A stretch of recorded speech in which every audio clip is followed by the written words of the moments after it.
Hello everyone, and welcome back to my show. It's me and Socks on Sunday afternoon saying hello. He's purring quite loudly. He has been shouting quite loudly.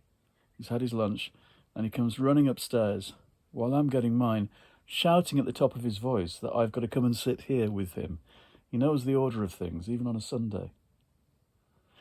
I hope everyone's well and you're getting some time to yourself to do the things that you want to do, as opposed to the things that you have to do. I've been reading, haven't I? I've been painting and I've been reading and not much writing, which is suiting me at the moment.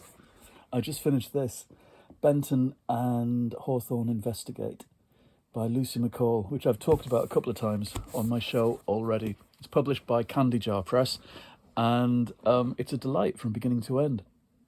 There's less magic and fantasy in it than I imagined at the start when we had a monster or two in the first couple of episodes in this book.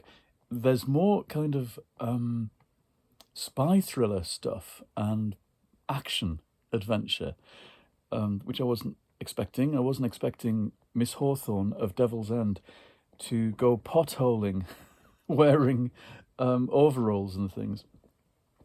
So the two of them have all kinds of adventures in this, and it's written so crisply and wittily, with such an awareness of cozy mystery writing of the past and the style and the flavour of those kinds of books.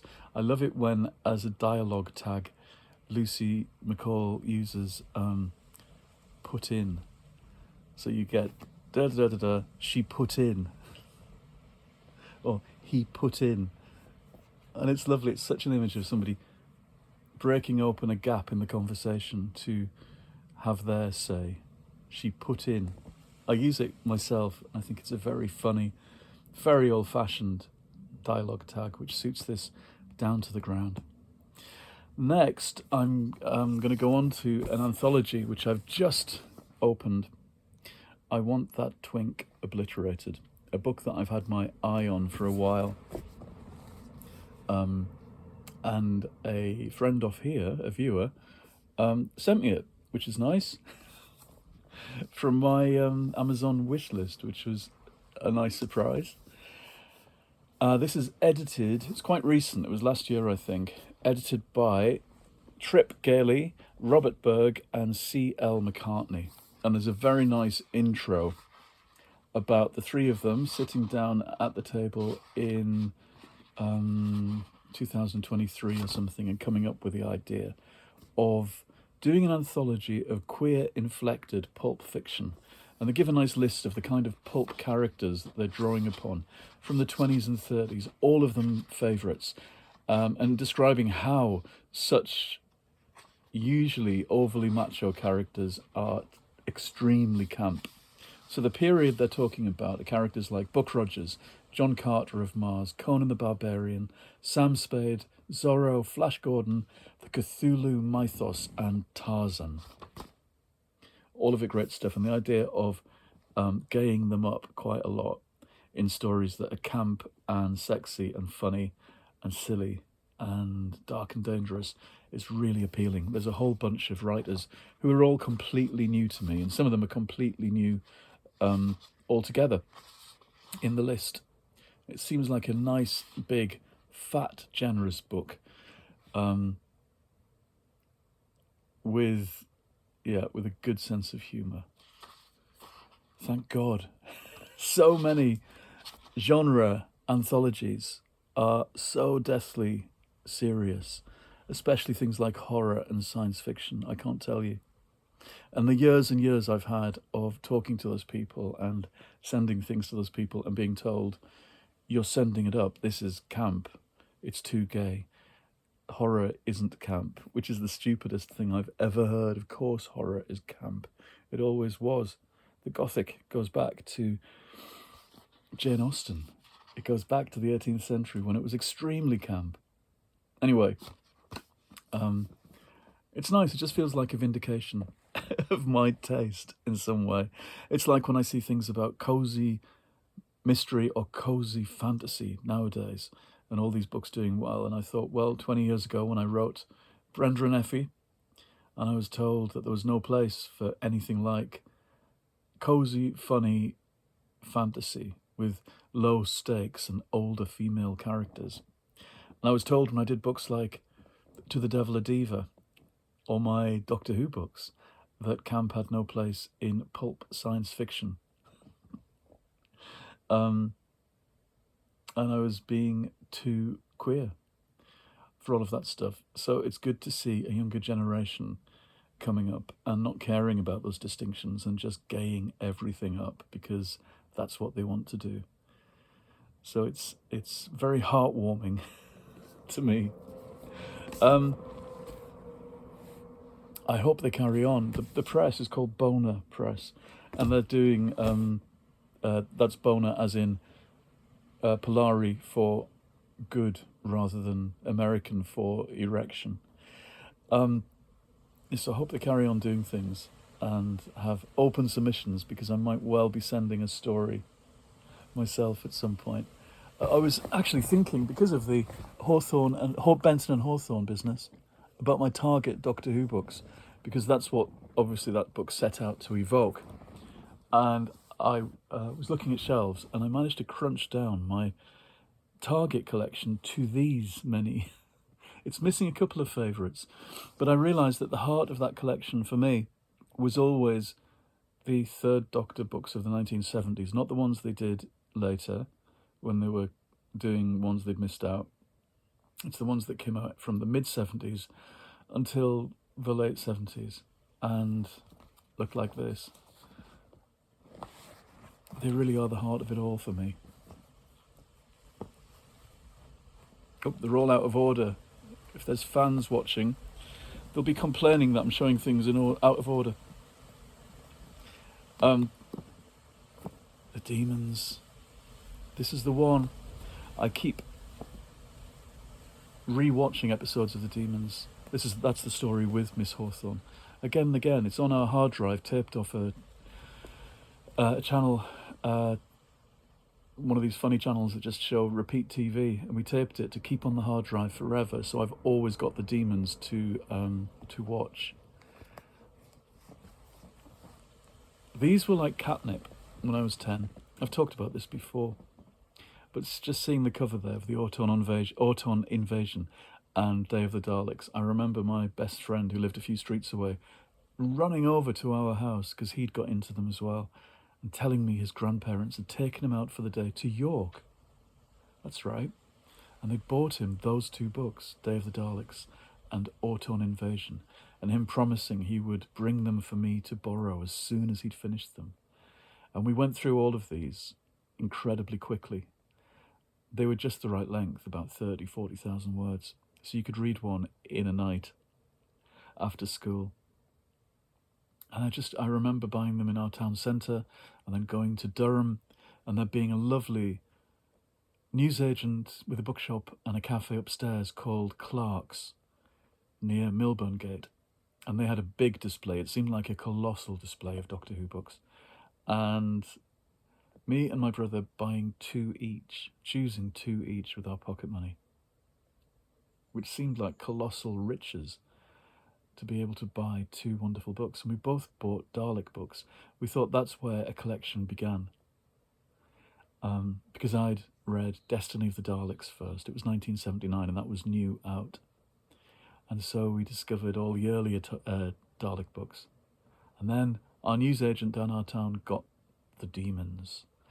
And that was my introduction to kind of supernatural, spooky science fiction. These are the real cornerstones of taste. And what you read when you're 9 or 10 set you in motion, I think. And shortly afterwards, we discovered that the library, our small library downtown, had all of the books in hardback, and we would take them out again and again and again. And so there's some very happy kind of school holidays, rushing downtown to change books, or going to Darlington on the bus to go to W.H. Smith's and run up those stairs with the orange and brown carpet and buy books from there to find out if the new Doctor Who books were in, because none of these shops really stocked that many. They would get a very small handful of each title as they came out and had a very small backlist. We forget that it wasn't the huge kind of commercial thing that it has been at different times. At least at that time, a small handful of copies were all you got on the shelves. And so it was almost like a fight. Well, it was a fight to get there first, to get to W.H. Smith's. I'm nostalgic for W.H. Smith's because, of course, they've announced that it's going, this wonderful shop that was the bookshop of all our dreams in the 70s and early 80s. Not just that, record shop, newsagents with huge arrays of press and magazines and comics and stationery. It had the best stationery. In recent years, it's gone right downhill, and the stationery is very novelty oriented, very faddish and over-designed. The stationery in the old days was wonderful. You'd have exercise books that were twice as thick and twice the quality of any kind of exercise books and drawing books that you'd get at school, and so they were sought after, and endless stories were written in those. And really, holidays like the summer holidays would only begin when you'd been shopping and bought new exercise books and new drawing books. That's really funny that marked the beginning of holiday for me, the idea of writing my own stuff as opposed to what they told you to write at school. I've never changed. I still work the same, obviously. So these are treasure to me. And of course there are ones I love from other eras and from in between these ones, but and the later original books published by Virgin and published by Doctor Who, BBC Books. But part of the job of reading is distilling things, I think, so you don't have everything. You don't have to be completist. It's about selection. At the same time, I'm thinking, I don't think I've got a paperback of the Dinosaur Invasion. I've got a beautiful hardback somewhere on my favourites bookcase, but I don't think there's a paperback anymore, and that's going to bug me. And there was something else missing as well. So maybe I have got a kind of slightly completist urge. I hope not. Anyway, I'm going to read some pulp, and tomorrow's bank holiday, so I might get 2 Sundays. And the sun has come back out after a couple of days of intermittent, really heavy rain, with that wonderful smell of petrichor, which you could smell at midnight when we came out of the pub on Friday night. Petrichor. It's great. I'm not sure what it refers to. I think it's just the smell of